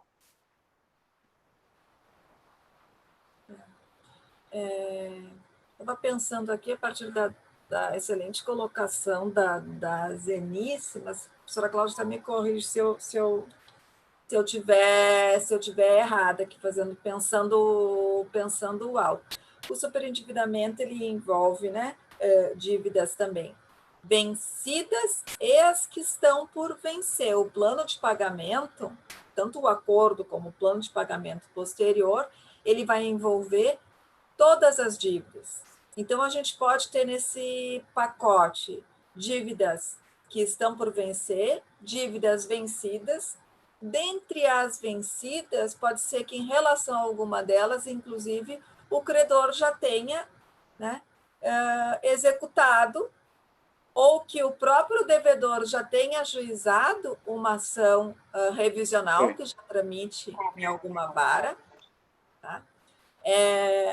Ainda assim que alguma dessas dívidas esteja judicializadas, elas vão fazer parte do plano de pacote. Elas entram juntos, porque é como se fosse um juízo universal da falência, como acontece na recuperação judicial das empresas, né? Do contrário, alguns credores receberiam antes, seriam privilegiados, o que um sistema não pode admitir, né? Enquanto não se tem PL, na verdade, a gente já tem algumas situações assim na prática mencionadas pela Zenice, embora não sejam a regra. Algumas audiências de conciliação pré-processuais que a gente fez, às vezes acontece de uma das dívidas já ter processo nas varas de execução ou de... E aí, tanto que daí no acordo, no termo, a gente faz referência expressa, né, o que as partes decidiram em relação àquela ação, né? As partes podem convencionar que, naquele acordo, que a dívida tal que já estava sendo executada, que aquele processo pode ser extinto, né? Ou que vai aguardar o pagamento daquele acordo que fizeram ali, ou nessa renegociação que o devedor desiste daquela ação revisional que tramita na vara tal, né? Isso, quando a gente faz o acordo pré-processual, pode acontecer, sim, de abranger dívidas que já estejam sendo executadas, cobradas em juízo, né? Mas veja que não é a regra, porque normalmente são dívidas de pequeno valor para o devedor, não, mas para o credor, às vezes dívidas de R$1.000, até R$2.000, 3, não vale a pena para as empresas maiores pagarem custas judiciais, pagarem advogados tal, e cobrarem em juízo. Elas lançam o nome no SPC e fica lá e ficam aguardando.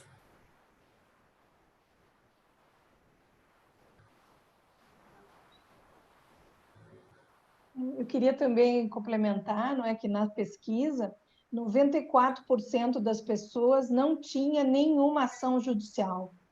Então, aquele é o primeiro contato, né? Então, talvez é um fenômeno paralelo, né? As execuções, dívidas maiores, e essas dívidas, vamos dizer, mais assim, do mínimo existencial mesmo, de manutenção da vida, né? Obrigado às nossas palestrantes. Eu indago a Raquel se nós temos mais perguntas no chat, no bate-papo. Também, se algum dos senhores quiserem fazer uma manifestação direta, desembargadora Valdirene Cordeiro, fique à vontade. Só liberar o áudio.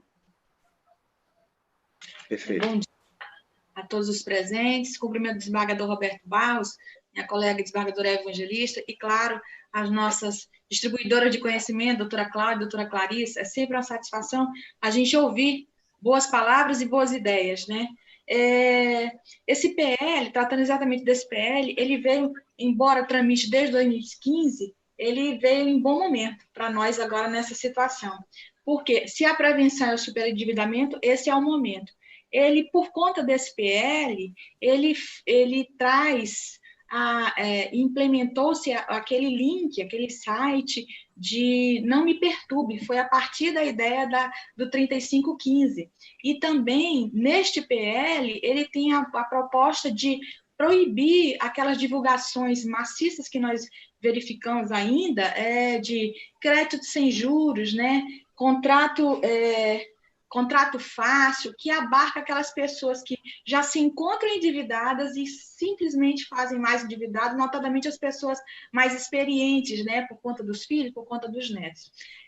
Tratando da ideia da Zenice, a gente já conversou bastante sobre algumas coisas, eu acho excelente essa ideia. Veja, na capital nós temos 5 varas cíveis, temos uma especializada de falência, a doutora Thais. Penso que, como em todo momento é possível uma conversa, fiquei aqui a pensar, será que nós não conseguiríamos, pelos nossos mecanismos tecnológicos, descobrir quais são as pessoas que estão comumente nesses processos e fazermos uma grande audiência, uma grande reunião, porque, como as doutoras falaram, às vezes picotam-se ações por credores diversos de R$1.000, né, de R$2.000, que, embora seja de pouco interesse para alguns credores, mas são judicializadas. O papel do Sejusc é fundamental. A doutora Lídia está à frente do nosso coordenador de Sejusc na capital, em Rio Branco, né, no caso, e tem esse trabalho de fazer essas audiências, né, com as conciliações. Mas, infelizmente, todos os magistrados que estão aqui presentes sabem, é difícil mudar essa cultura da conciliação. É difícil. Até os advogados gostam de judicializar, embora estejamos chegando num novo momento, mas a ideia da cultura do litígio ainda está muito impregnada na gente, né? Me parece até que entendem como desprestígio ao próprio trabalho não judicializar. Enfim, eu estou muito satisfeita com a fala das queridas doutoras aí, e mais ainda com a presença dos magistrados, né, para ouvi-las, porque é importantíssimo, né? Tem colegas aqui da capital, tem colegas do interior que trabalham com isso, né? Todo dia, diariamente, com pessoas que são acionadas, executadas por pequenas dívidas e ficam lá, digamos assim, no acervo, sem a gente conseguir dar a demanda. Doutoras, muito obrigada. Desembargador Roberto, obrigado pela oportunidade. Eu que agradeço, desembargadora. Eu estava aqui a pensar, a doutora Clarissa falando, né? A gente tem muito aqueles casos de superendividado justamente com diversas instituições bancárias, né? A quem pagar primeiro, né? E aí a gente tenta aqui resolver os casos, verifica quem foi que desobedeceu inclusive aquela questão dos consignados, quem vem por último, né? E, enfim, cria toda aquela problemática, mas por isso que o acordo coletivo é de todo importante, como ditei pela desembargadora Valdirene. Diretor, nós recebemos aqui uma pergunta, nosso colega Kelme Araújo. Gostaria de saber se o PL foi concebido para abranger contratos pactuados anteriores ao início de sua vigência, caso um dia venha a ser aprovado, sancionado e promulgado.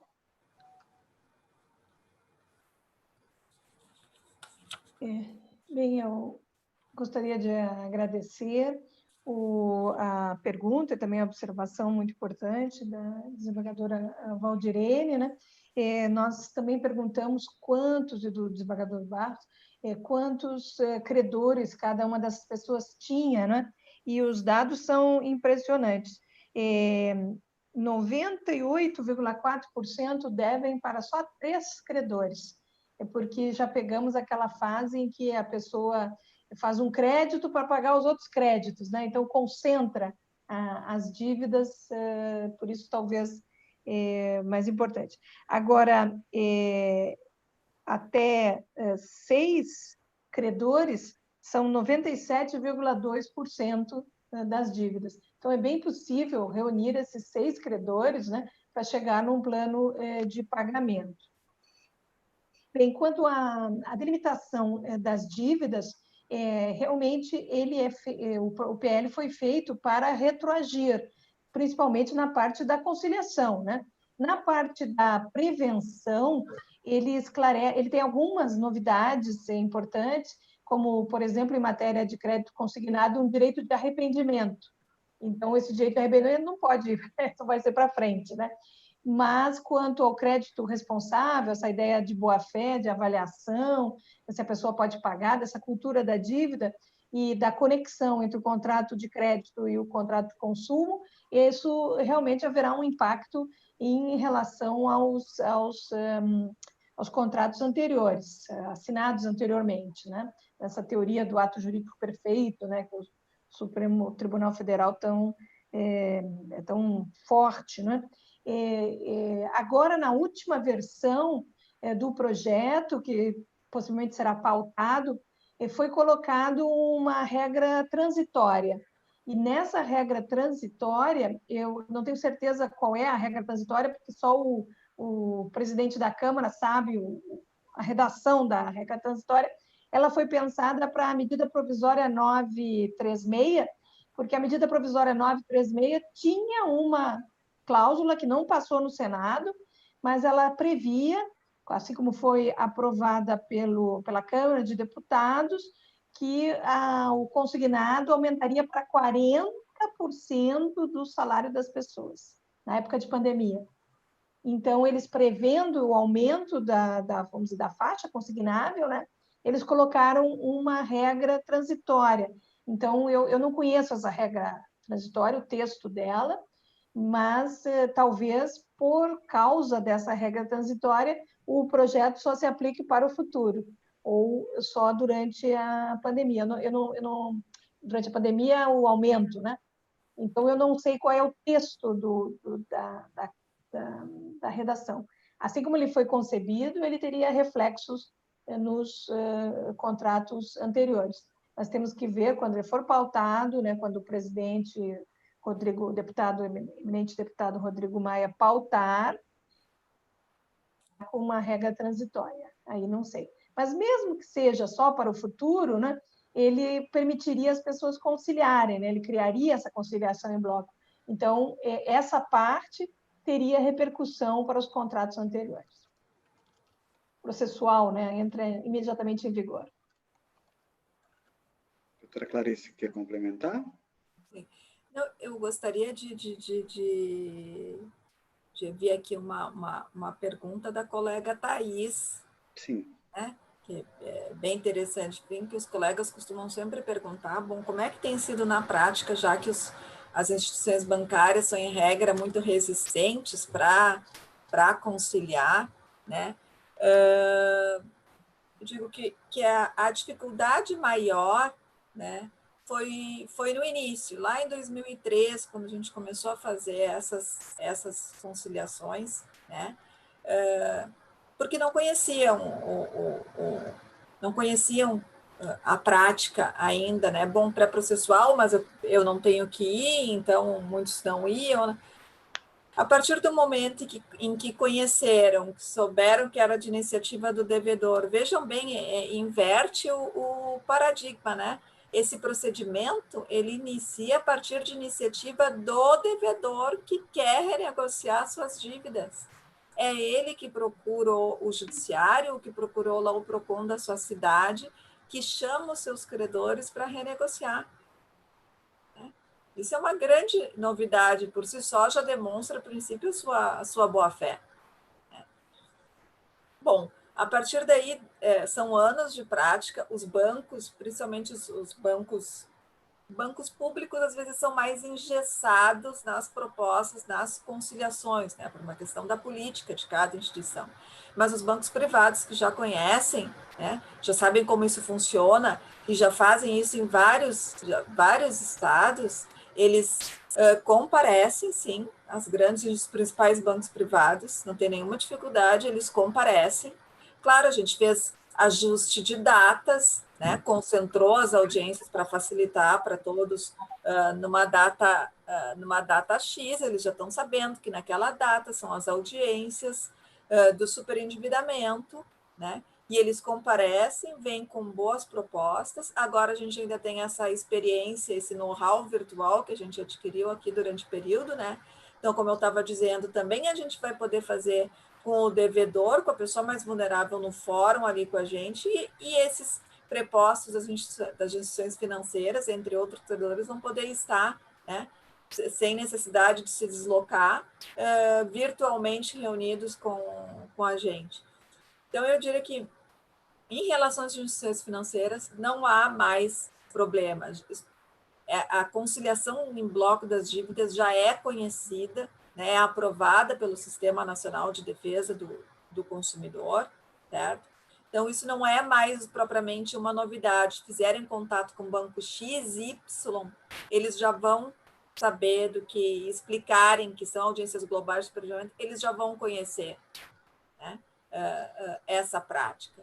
O que é também muito interessante, aproveitando o gancho dessa pergunta para os colegas que estão nos assistindo e que às vezes são de cidades mais do interior, tal, nos chamou muita atenção que essa prática ela é muito aprovada, às vezes, pelo pequeno comerciante, pelo pequeno credor, que às vezes não são só instituições financeiras, né? O superendividado, ele tem lá um grande banco, né, para quem ele às vezes está devendo, mas tem os pequenos credores ali do comércio local. Né?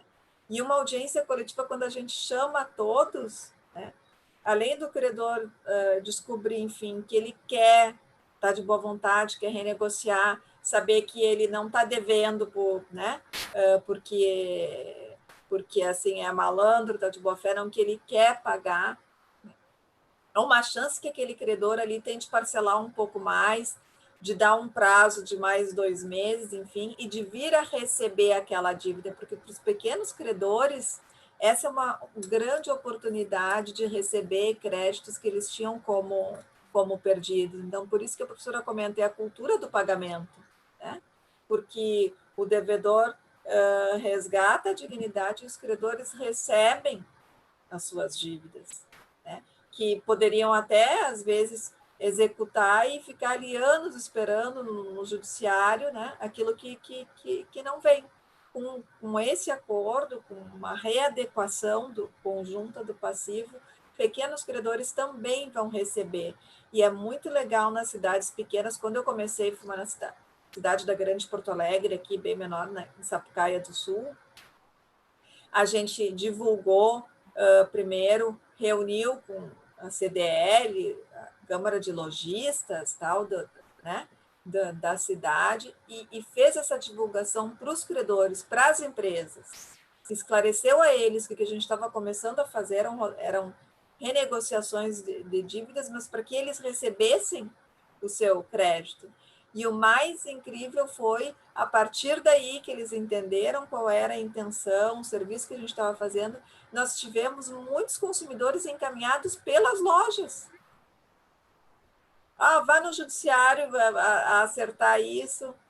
Sabe? Eles, os próprios credores, começaram a nos encaminhar.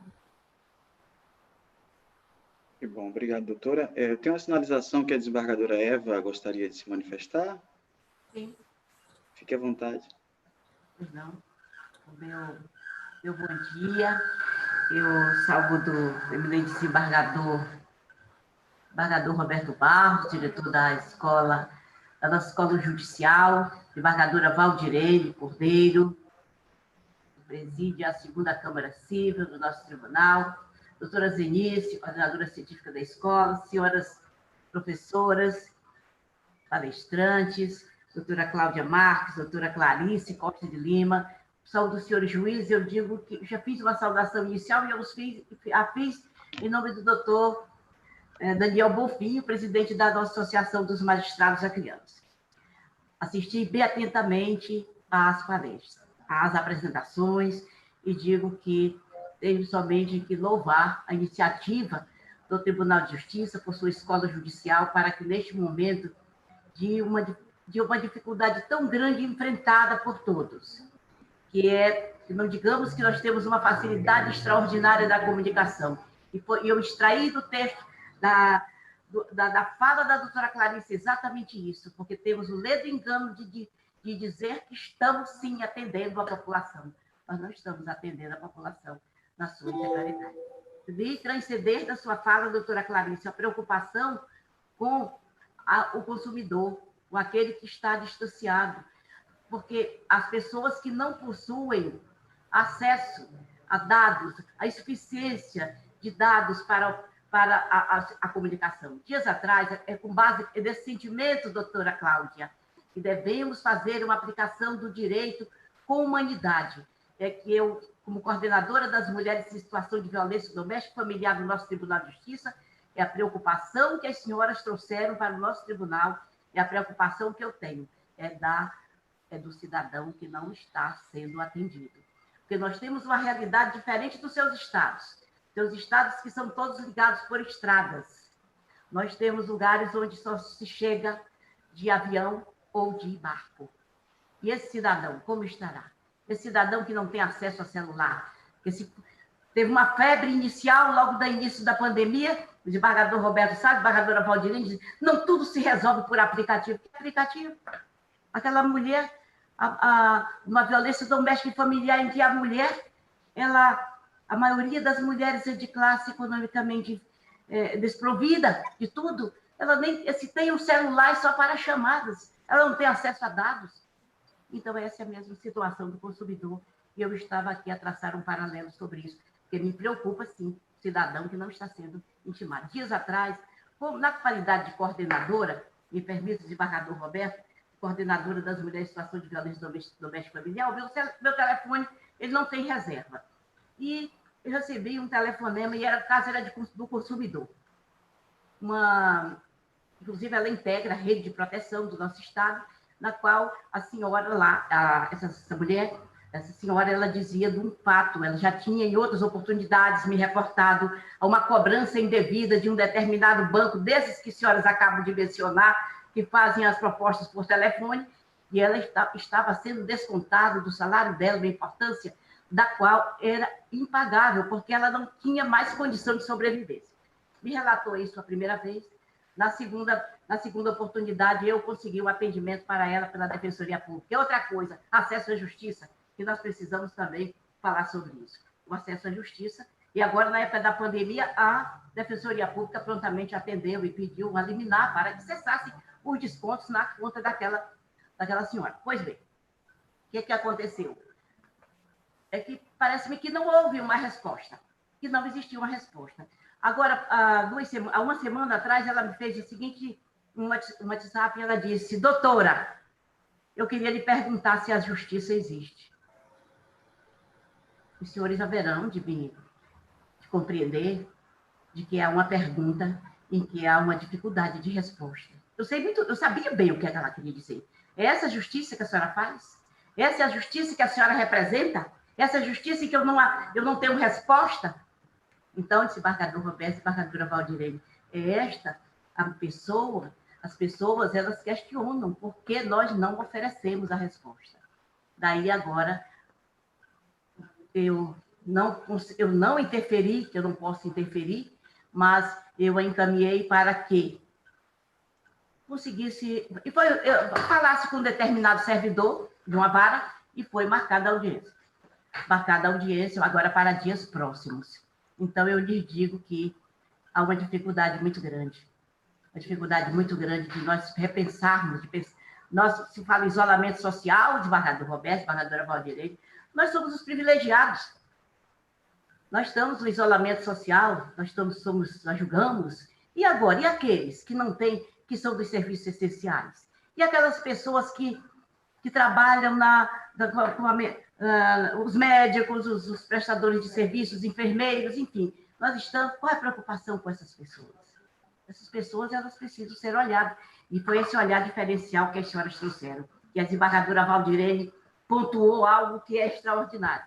É o olhar diferencial, o olhar humano que tem que ser empregado para a aplicação do direito. Desembargadora Valdirene, Vossa Excelência trouxe algo extraordinário, que eu gosto de falar sobre isso, que é a questão da resistência na conciliação.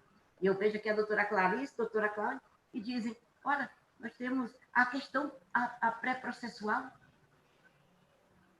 Eu, como tenho 45 anos na magistratura, gosto sempre de relembrar isso, não porque diz um cantor muito famoso que diz que a experiência é como uma lanterna que alumia para trás, né? Mas não é isso. Eu quero iluminar ainda para frente, né?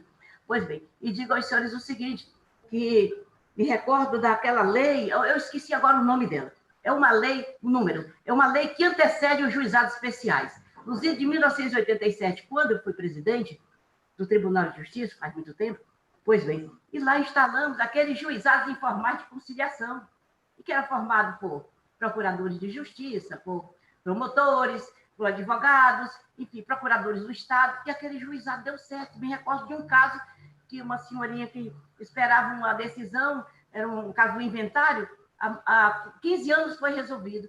Então, desembargadora Valdirene, eu penso que a responsabilidade maior não é dos profissionais do direito que não aceitam a conciliação. A responsabilidade maior é do próprio judiciário, que a Vossa Excelência agora está dirigindo no PEMEC, o Núcleo Permanente de Conciliação e Mediação do nosso Estado. E nas suas mãos estão entregue uma tarefa muito grande, que será a nossa próxima presidente. É justamente isso, de mudar essa cultura, a cultura da judicialização, a cultura em que todos preferem uma sentença a um acordo, a cultura do nosso servidor, do nosso conciliador, que diz assim, tem acordo? Não tem acordo, então, ou então se diz textualmente, como muitas vezes eu ouço relatar, em que o próprio, eu não sei se isso acontece ainda, mas acontecia nos anteriores, que o conciliador dizia, não é bom, se você não quer acordo, então é melhor um bom acordo que uma boa demanda, esse processo vai demorar muito, como nós que afirmamos a negação de justiça. São essas pontuações que eu queria deixar aqui, porque eu fiquei encantada com a humanidade que nos trouxe as doutoras, uma professora PhD, professora Cláudia Marques, a outra professora, a doutora Clarice, e nos traz algo que nós precisamos adequar, que é a questão da aplicação do direito com a humanidade, compreendendo que, embora o nosso processo seja virtual, todo processo no ar é virtual, doutoras, só tem um probleminha, mas lá naquele processo tem um ser humano que espera uma resposta de justiça eficiente, temporânea, e não a resposta de justiça tardia, que não satisfaz, não como aquelas mulher que me perguntou, existe justiça, doutora? E eu te expliquei, aí falei assim, depende da condição de justiça. Só existe uma justiça, eu tive que sair pela tangente, mas a tangente é apropriada. A justiça de Deus é a adequada. Compreende? Muito obrigada desembargador Roberto, obrigada pela oportunidade de intervenção. Colhi muitas informações e daqui eu vou tirá-las e levá-las para a Coordenadoria das Mulheres em Situação de Violência Doméstica e Familiar. Encantada com essas duas palestrantes extraordinárias, notáveis, como eu escrevi ainda há pouco no chat. Muito obrigada. Nós que agradecemos, Deisa, pela participação da senhora, por essa fala muito importante também, resgatando nessa dificuldade da conciliação de bastante tempo, como Vossa Excelência disse, antes da atual Lei 9.095, a atual Lei de Juizados, lá atrás, quando já se instalava, né, esses órgãos, né, já era um desafio. E eu lembrava agora, desembargadora Eva, no curso que a gente fez recente, doutoras, sobre custas judiciais. O CPC trouxe uma inovação interessante, né, que é isentar as custas remanescentes se você tem um acordo até a sentença. Né? E aí agora é muito interessante. Em vez das partes procurarem, Eva, fazer o acordo antes da sentença para não pagar a custas remanescentes, eles estão procurando de todo jeito, em alguns casos, os advogados, um jeito de não fazer o acordo e não pagar a custa remanescente. Não está entendendo? Porque tem alguns ritos, né, processuais, alguns procedimentos, em que não há tentativa de acordo, doutora Clarice, doutora Cláudia. Aí, desembargadora Eva, agora todo mundo quer tentar acordo. Para quê? Que é para não pagar os 3% das custas na entrada. Que não, agora a gente quer tentar o acordo. Que, na verdade, eles não mudaram a mentalidade para buscar o acordo, mas sim para postergar o pagamento das custas. Né? Mas, seja pelo jeito certo ou pelo jeito meio torto, a gente vai tentando, então, introduzir a tentativa do acordo. E o CPC trouxe essa ótima inovação, né, para ver se traz uma contribuição. E a doutora Clarissa me falou aqui, e a doutora Cláudia, sobre a questão dos credores locais, Eva. Eu vejo que aqui a gente tem até uns mutirões, vamos chamar assim, de conciliação com as universidades, que também tem muitos créditos, até empresas de roupa. A doutora Thaís até destacou no último curso de custo, eu sei que nós temos algumas empresas aqui que têm muitas ações, né? E aí, às vezes, a gente pode fazer esse acordo coletivo aí, em alguns casos, e aí dar uma solução coletiva e de forma bem justa, né, para todos aqueles credores que demandam uma solução judicial no tempo, né, desembargadora Eva, no tempo mais adequado e mais fraterno e mais acolhedor possível, como a senhora bem destacou. Né? Grato pela sua manifestação. Diretor, nós já estamos caminhando para o encerramento, né? O tempo disponível das professoras, e nós lembramos a todos os participantes da importância de responderem à avaliação de reação, né, desta atividade para que possamos aprimorar cada vez mais. Essa avaliação já está disponível no site da ESJUD, como sempre, no sistema CIGEM. Então, não havendo mais perguntas, nós gostaríamos de deixar um tempo para a manifestação final das nossas palestrantes e agradecimentos finais. Eu gostaria de agradecer esse importante momento, aprendi muito obrigado a todos que se manifestaram. Eu acho que o desembargador Barros bem mencionou, não é, do sul ao norte do país, nós temos muitas diferenças, mas temos muitas semelhanças, e me recordo a doutora Karen Bertoncello, de vários casos, 2 que ela mencionou, que havia inclusive violência familiar por causa do superendividamento. Então, acho que está tudo isso interconectado, né? E é importante uma mudança de cultura, no sentido desse projeto, principalmente, da cultura da dívida, da exclusão, vamos dizer assim, de uma espécie de pecado pela falência pessoal da pessoa, né? Para uma cultura da reinclusão, para uma cultura do pagamento, da reeducação dessa pessoa, porque ela vai ter um plano de pagamento, ela se compromete a não prejudicar esse plano de pagamento com novas dívidas. O projeto fala muito em educação financeira, porque, claro, as situações são diferentes, há problema do analfabetismo no país, muito aproveitamento de uma educação financeira pequena, não é? Mas eu acho que, se aprovado for o projeto, ele traria vamos dizer, um sopro de vida nessa área, né? Ela melhoraria o nosso mercado, as práticas comerciais atuais, e esse gosto amargo que fica, não é? Seja das revisionais, das execuções, da impossibilidade da pessoa recuperar-se, não é? O Banco Mundial, em 2012, fez um relatório afirmando que o Brasil e todos os demais países capitalistas, eles tinham que ter uma lei semelhante. Então, veja, já estamos quase terminando 2020, um ano muito triste, um ano muito difícil, né? E é o momento do Brasil aprovar esta lei. Então, eu pediria a todos que nos escutam, e é uma audiência muito qualificada, muito importante, que realmente conversem com a representação do Acre, não é? E a representação da magistratura, para estarmos todos ombreados, né, nesse momento histórico. Nós não podemos esperar a próxima pandemia, a próxima crise financeira, o fim do poço, vamos dizer assim. Nós temos que agir agora. E esse projeto, ele é importantíssimo, e ele vem de uma origem importante, que é o eminente ministro Antônio Renan Benjamin, não é? E todo esse trabalho de direito comparado que foi feito. Então, temos que pedir realmente a todos para aprovar o mais rápido possível esse projeto e começar uma nova fase. Tomara que seja uma fase de maior humanismo e de conciliação e de respeito a todas as pessoas, né? E de todas as faixas de renda. Então, agradeço muitíssimo esse momento e aprendi muito também. Muito obrigado. Obrigado, doutora Cláudia. Doutora Clarissa? Então, tocou muito a fala da desembargadora Eva, porque, de fato, essa pandemia não é tão democrática quanto a gente imagina, né? Nós vamos ter, sem dúvida nenhuma, pessoas que, especialmente as vítimas de violência doméstica, né, uma área tão sensível, enfim, essas pessoas que perderam o emprego não vamos ter tão cedo esses postos de trabalho todos de volta, né? Então, pessoas que vão ter muita dificuldade de se recuperar. Nesse sentido, eu imagino que o Poder Judiciário vai ter que estar de portas abertas para receber essas pessoas, né, para achar soluções criativas e, com ou sem lei, atendê-las, né, sem colocar nenhuma barreira.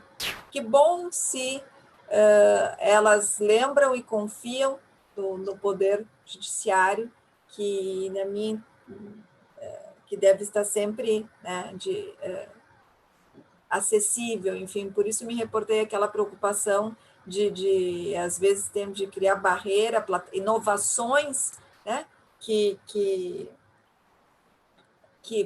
às vezes possam dificultar o acesso, plataformas digitais. Imagina, para essa população, né, que a gente viu agora na televisão, em reportagens, fazendo fila para receber Corona Voucher, muitas que nem CPF têm. Se a gente for obrigar a ter que acessar algum tipo de plataforma, criar algum obstáculo ainda, né?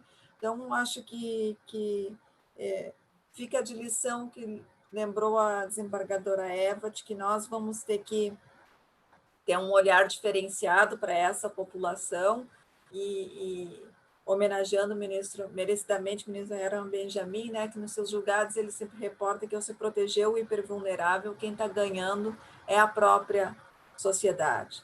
Então, que a gente se una, nós juízes, então, aqui com a academia, enfim, se una nessas semelhanças. Nós todos vamos enfrentar grandes dificuldades doravante, e eu fico à disposição aqui, enfim, se quiserem começar algum tipo de atendimento, mesmo que pré-processual, enfim, assim como já fizemos aqui com a professora Cláudia, a colega Karen, já auxiliamos outros estados que inauguraram esse tipo de serviço, nós estamos aqui à disposição para ajudar naquilo que for preciso para enfrentar aí esses tempos difíceis, né, que virão. Agradeço novamente o convite, desejo saúde e força a todos para que a gente possa enfrentar o que vem por aí.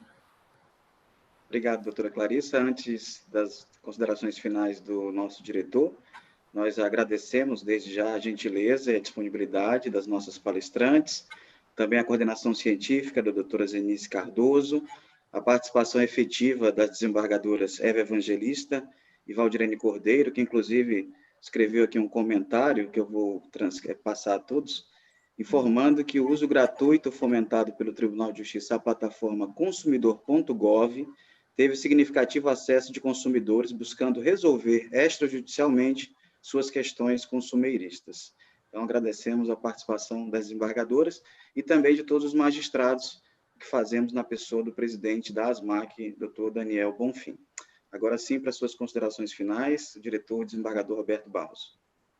Bom, só renovar o agradecimento pela contribuição da professora Clarissa e também da professora Cláudia. Muito obrigado pela participação, foi muito enriquecedor para todos nós. Esse contato pessoal, né, conhecidas de nome, mas agora a oportunidade de vê-las, né, mesmo na distância, é muito gratificante, né?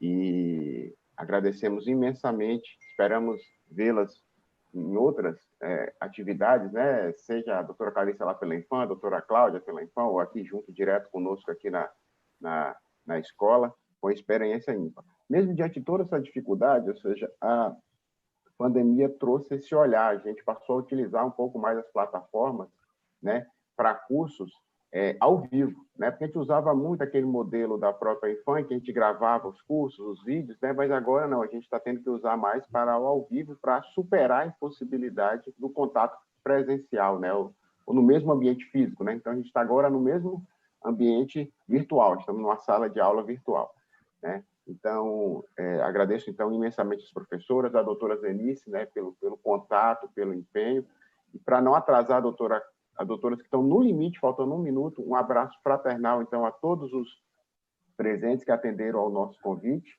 né, magistrados, desembargadoras, pela participação, e aos queridos servidores da escola e do Poder Judiciário, como sempre dedicados e competentes. Muito obrigado a todos, tenham um bom dia e até a próxima atividade da escola. Um grande abraço, fiquem com Deus e se cuidem. Obrigado, vamos implementar, diretor. Viu, doutoras, aqui, vamos apoiar o PL, só esse compromisso aqui público. Iremos, sim, fazer contato com os nossos parlamentares, nós temos apenas 8 deputados federais, né, e 3 senadores, como todos os estados, e vamos, sim, nos empenhar nessa causa, doutora Cláudia e doutora Clarissa. Sair daqui, pelo menos da minha parte, o compromisso de que farei o contato. E com o seu PL, nós vamos procurar, aqui a doutora Margarida Valdirene colocou aqui a ideia da Zenice e de outros colegas, vamos tentar adotar os acordos coletivos. É uma ideia genial, muito bacana, e temos colhido os frutos já na questão dos planos econômicos, né? Esses acordos que resolveram milhões de processos. Muito obrigado pelo trabalho das senhoras e pela vontade de partilhar o conhecimento conosco, né? Muito obrigado e até a próxima. Espero revê-las o mais breve possível.